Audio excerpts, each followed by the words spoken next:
Ya, pemirsa, setelah mengamati perdagangan saham di Bursa Efek Indonesia, kita akan menuju Jakarta Future Exchange untuk mencermati perdagangan komoditas.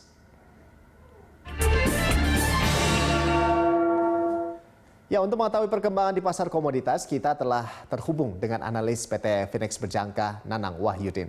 Selamat pagi, Pak Nanang. Selamat pagi, Pak Rolando. Iya, Pak Nanang, ini Jakarta ini akan kembali PSBB total. Nah, apakah ini akan kembali menaikkan harga emas atau bagaimana prediksi Anda? Oke, kita lihat pergerakan mungkin pengaruhnya terhadap kebijakan yang diambil oleh otoritas pihak pemerintah DKI, Pemprov DKI mengenai PSBB, kemungkinan besar pengaruh terhadap pergerakan harga emas khususnya di Antam sendiri ya. Tapi kalau untuk kita lihat pergerakan emas secara global, pengaruh yang terjadi perdagangan kemarin malam itu sempat mengangkat pergerakan logam mulia khususnya emas ya, dan kemungkinan besar pengaruh yang terjadi tidak hanya dari internal saja tapi faktor eksternal, yaitu rapat kebijakan Bank Sentral Eropa yang kemungkinan besar akan ada sesuatu hal yang baru yang akan disampaikan oleh Ketua ECB-nya sendiri, Christine Lagarde. Nah, kemungkinan ini yang akan mempengaruhi pergerakan harga emas sendiri. Faktor internal sendiri pengaruh mungkin kekhawatiran terhadap PSBB sendiri akan membuat aktivitas transaksi khususnya untuk di masyarakat itu kemungkinan akan kembali menurun dan mengakibatkan consumer confidence ataupun kepercayaan konsumen ataupun consumer pembelian masyarakat juga akan mengalami penurunan, dan kondisi ini juga akan membuat investasi emas itu akan kembali menjadi hal yang bisa katakan efektif dalam kondisi yang terjadi saat ini. Begitu, Pak Roda. Baik. Pak Nanang, ini setelah mencapai harga tertinggi, bisakah emas ditutup di atas level 2000 pada akhir tahun ini? Untuk hari ini bisa.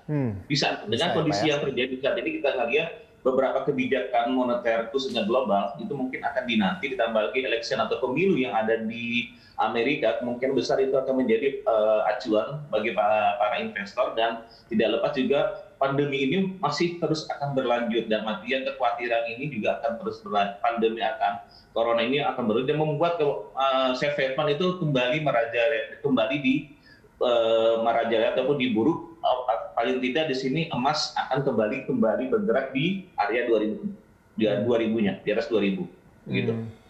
Iya, tapi jumlah positif COVID-19 ini terus meningkat nih, Pak. Ini apa dampaknya pada harga komoditas? Oke, untuk komoditas sendiri kita ngelihat pergerakan dari selain emas, baik dari harga minyak ataupun CPO sendiri, itu kemungkinan akan terkena imbas karena akan mempengaruhi nilai mata uang lokal, baik itu Malaysia maupun di rupiahnya sendiri, dan kemungkinan besar itu juga akan mempengaruhi pergerakan dari CPO ya, khususnya di Malaysia. Untuk all-in juga itu juga akan mengalami penurunan yang sekarang berada di 10.200 ya. Untuk yang spotnya sendiri kemungkinan besar pergerakan akan kembali bergerak di bawah 10.000. Nah, ini yang kekhawatiran yang terjadi, yang saat ini sempat mengalami penguatan, dan kita lihat WTI ataupun crude oil sendiri sudah berada di area di $37 per barrel, dan kemungkinan akan berimbas kepada penurunan harga CPO. Dan kita melihat untuk pairing yang lain, khususnya untuk yang dikatakan safe haven, emas itu masih menjadi nilai yang aset dan nilai aman ketika kondisi ketidakstabilan ataupun ketidakpastian global itu membuat emas diuntungkan, begitu. Baik, ini cadangan devisa Indonesia naik ke level tertinggi, indeks keyakinan konsumen juga ini naik, Pak. Nah, apakah ini menjadikan investor bursa komoditas semakin optimis? Dengan melihat data yang ada, kemungkinan besar kita melihat seberapa besar pengaruh dari data cadangan devisa Indonesia itu sendiri. Kemungkinan besar mungkin dengan kebijakan yang ada saat ini juga akan mempengaruhi. Walaupun sifatnya kenaikan tersebut hanya terbatas, tapi kita melihat faktor dari kondisi yang ada saat ini itu mempengaruhi keputusan investor untuk melakukan transaksi. Dan kita melihat faktor yang ada saat ini juga akan mempengaruhi secara global juga.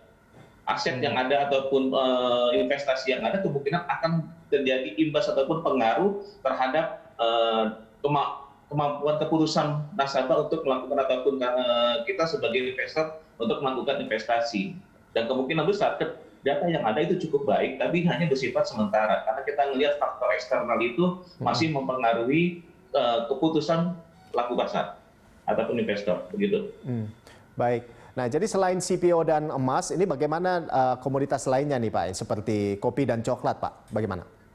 Baik, kondisi yang ada saat ini kita lihat setelah meredanya kekhawatiran terhadap pandemi, paling tidak di sini ada pelonggaran dari lockdown yang ada, dan itu masih terus investor sendiri dalam artian komoditas itu mulai secara perlahan-lahan sudah mengalami kenaikan. Sebelumnya seperti CPO kemarin sempat berada di area 8.000, 7.000 sampai 9.000, ya kemudian sekarang sudah sampai 10.000 lagi. Untuk coklat ataupun kopi itu sudah mulai merangkak menunjukkan arah kenaikan. Dari satu sisi kita melihat peluang tersebut itu masih akan terus berlanjut paling tidak sampai akhir tahun, tapi kita lihat kekuatan tersebut itu masih akan dipengaruhi oleh sesuatu hal, dalam artian di sini kebijakan-kebijakan yang ada pada pemerintah itu sendiri, pemerintah ataupun juga dari keputusan dari berita eksternal. Nah, mungkin itu bisa mempengaruhi harga komoditas khususnya dari coklat maupun kopi gitu.